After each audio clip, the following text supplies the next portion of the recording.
Alright guys, we're back for another Dokkan battle video, and today we're going to go ahead and hop into the brand new Universe 6 story event that has dropped alongside the hit Dokkan Fest banner and Dokkan Fest event, right? So this is an event that did not come to global along with Hit's Dokkan Fest, but obviously, I mean, we all feel that it should have, right? So this event does look pretty good in that there's 4 brand new units to farm up. There's a new hit to farm up. Really, I think I remember he's actually a solid card, but obviously he's not as good as the Dokkan Fest exclusive.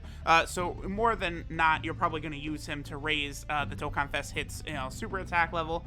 Then finally, we have the Universe 6 Namekians, which is very exciting. I do hope we eventually get maybe a summonable version of each of them, because right now they're together in one card, which I think is a good idea, right? And then hopefully we can get the 2 of them separately as well. Then we also have a Champa, which he essentially is the exact same Champa that, the physical SSR is. So, when he awakens, he becomes an amazing Universe 6 support type unit. But this STR one is basically what the old Champa was.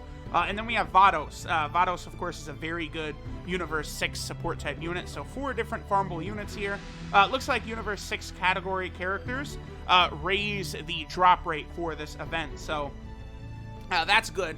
The old Caulifla, Kale, Cabe units like that will go ahead and give us increased drop rates. Increased drop rates in events is always a really good idea. So, okay, people.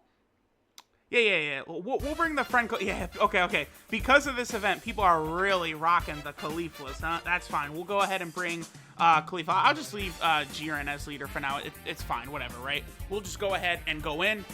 So this first stage, this is where we get hit. Oh, yes, very good. Okay, so looks like this first stage, if you guys remember, there was an episode where Hit is actually tracking down Frost. I believe it does not last very long. Hit catches up to Frost, and basically it's just like a little way that they tell you, like, oh, Frost has actually increased in strength, because, Hit mentions that. So, like, oh, yeah, get ready for the Tournament of Power. I like what they did with Frost in the Tournament of Power. Like, he did have a good amount of shine, right? Like, he had that episode where he was fighting, Vegeta a lot with the help of Automagetta. Then, of course, there was the episode where Frost fights Gohan, well, sort of. And then, Frieza ends up tricking him and getting Frost knocked out. I did actually really like that episode and how, like, Frieza completely played Frost. That was... It just shows, like, Frieza in the Universal Survival Arc was, like, so, like, in Dragon Ball Z, Frieza, like, when he first showed up, right, he's very intimidating for a long time, and then, like, once Goku lays the smackdown on him, Frieza just gets so whiny, like, just very whiny for a real long time. And then, like, when he shows back up in Dragon Ball Super, he's the same thing. He very quickly gets super whiny once, Goku and them start beating him. I don't know, maybe he was a little less so, but then when he comes back the final time in Universal Survival Arc, it does seem like his attitude did greatly change. Which I guess, along with his, mental training that he did supposedly in Hell, which, led to true Golden Frieza, so I like what they did with Golden Frieza. It's funny because I remember when I first heard the news that they were bringing Frieza back again, I was like, you gotta be kidding me. Really? Like, Frieza gets beat on Namek, they bring him back, he comes to Earth, but, he really, the reason Frieza survives the battle with Namek is just to show how strong Trunks is when he first arrives, and then so when Trunks says, yeah, these androids, they beat my ass, I can't do anything, there's nothing I could do, you're like, oh, okay, he beat Frieza in, like, one attack, and he can't touch the android. So, like, very quickly it raises the stakes, right? Shows us how strong the androids actually are. So, that was, very cool. But then, Frieza comes back again, and then Frieza comes back again. Like, it's just like, geez.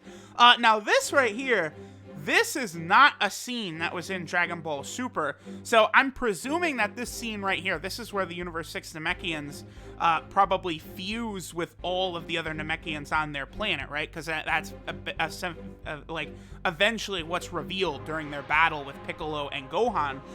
The entire Namekian race fused into these two Namekians, and like the whole point, like throughout the Tournament of Power, they're kind of like laying low for most of the time, and then like it's like, oh, at this moment we finally have like fully like assimilated our powers are good. Oh, okay, they actually split up right here too.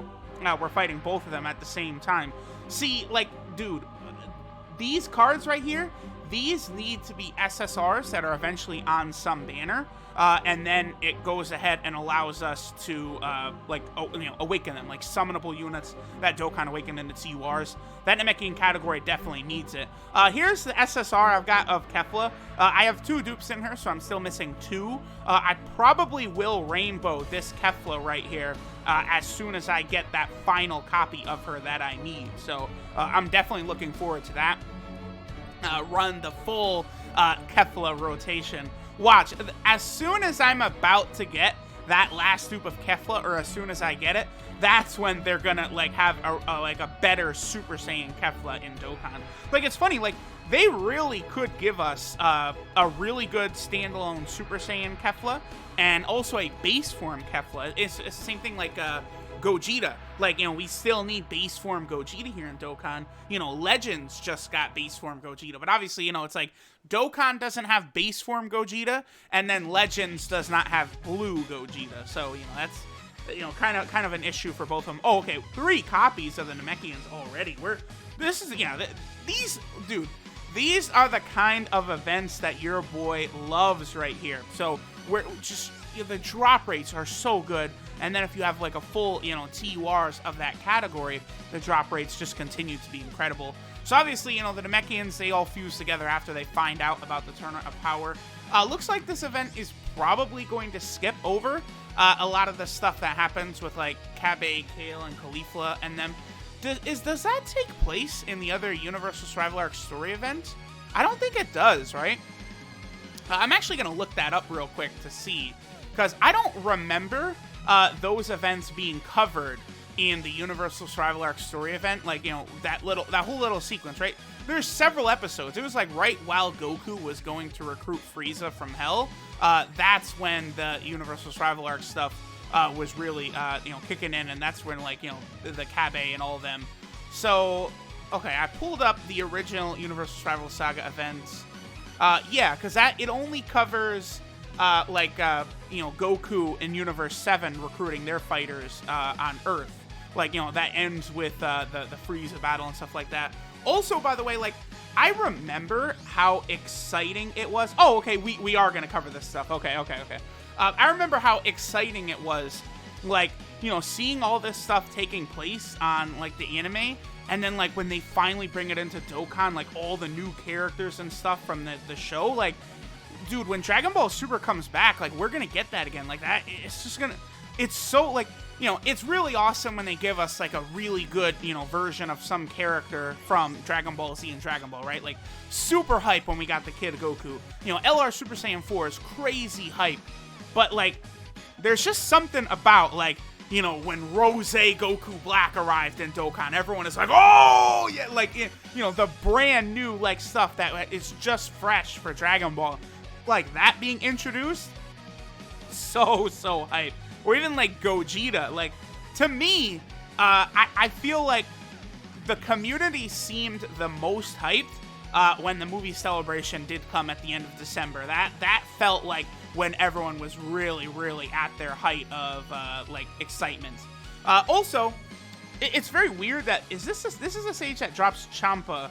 It's kind of odd to me that this stage drops Champa, considering he doesn't really have anything to do with this. I mean, sure, whatever, right? Not really a big deal. I wonder if they'll have the scene here where Champa gives Caulifla and Kale the Patara earrings, maybe, because I remember, you know, we do have that flashback, you know, when Kale and Caulifla first fuse into Kefla, and Kabe sort of has the flashback showing us when Champa gave them the earrings. By the way, let me just say, I hated it in the manga, where in the manga, Caulifla basically pickpockets the Supreme Kai, and that's how they get the Patara earrings, and then they're just like, oh, we're gonna very goofily put them on. It's stupid.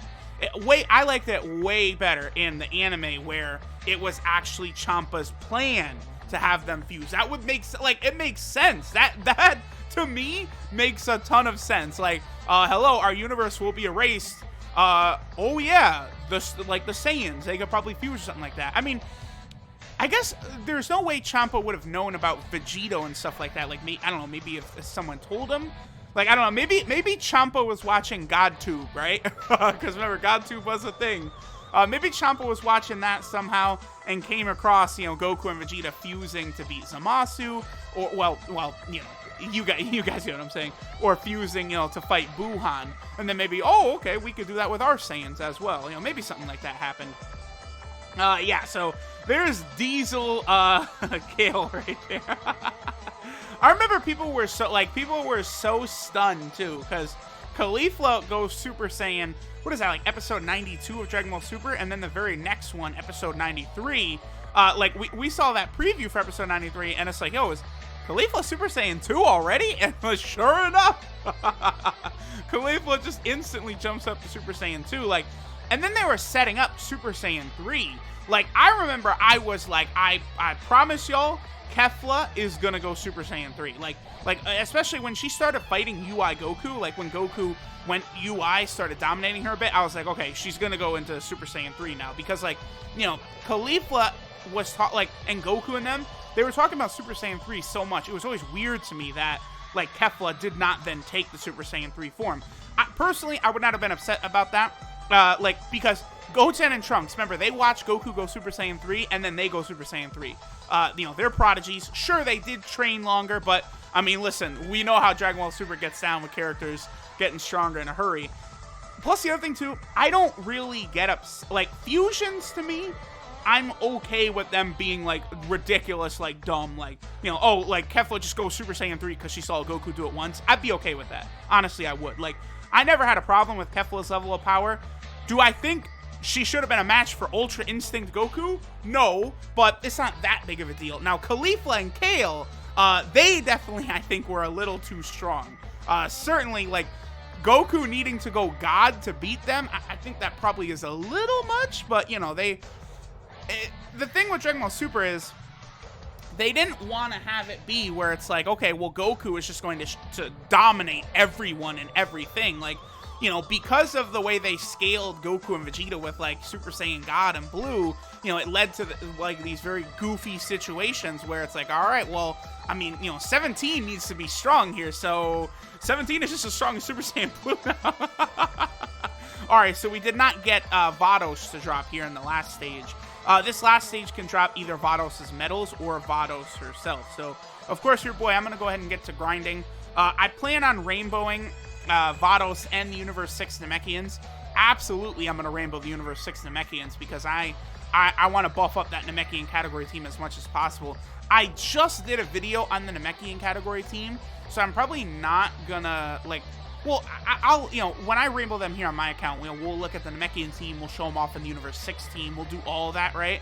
But the Namekian team definitely getting a little bit better. Like, I'm liking what they're doing with it. They're certainly making it a lot more solid of a team than it was, you know, just 2 months ago. You know, now with the STR Demon King Piccolo, as well as the Universe 6 Namekians, that helps that category out a lot.